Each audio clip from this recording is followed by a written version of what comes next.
காகிதம் சென்று கணினி பயன்படுத்திய காலம் போய் ஸ்மார்ட் போன் தரை கொண்டு தமிழ் தடவும் இன்றைய தலைமுறையினர் எத்தனை பேருக்கு தெரியும்? நம் சமூகத்தின் முதல் தொடுதிரை பனை ஓலை என்று. இப்படி தமிழ் இலக்கியங்களையும் எழுத்துக்களையும் ஓலைகளில் தாங்கி பிடித்து அடுத்த தலைமுறையினருக்கு இட்டு சென்ற பனைமரத்தை பற்றி பதிவில் காண்போம்.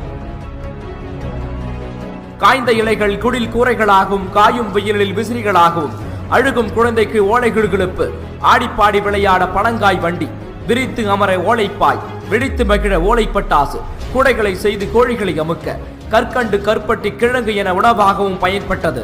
வேர், தூர்பகுதி, நடுமரம், பத்தை மட்டை, உச்சி பகுதி, ஓலை, சில்லாட்டை, பாலை, பனங்காய், பச்சை மட்டை, சாறை ஓலை, குருத்தோலை என 12 உறுப்புகள் உள்ளன.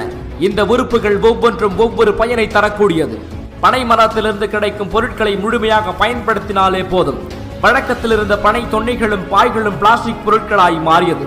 கருப்பு கட்டி கரும்பு வெள்ளமாய் மாறியது. கள்ளு டாஸ்மார்க்கில் விற்கப்படும் மொலாசஸாய் மாறிவிட்டது. இப்படி ஒவ்வொன்றாய் பறி கொடுத்து விட்டால் நம் மாநில மரத்தை மியூசியத்தில் தான் பார்க்க வேண்டியது வரும். எனவே பனை வளர்ப்பில் ஈடுபடுவோம். நல்ல மரம் வளர்ப்போம். அதுவும் நம் மண்ணிற்கு ஏற்ற மரம் வளர்ப்போம். நன்றி, வணக்கம். This tree empowers our whole community. It is a true pillar of life.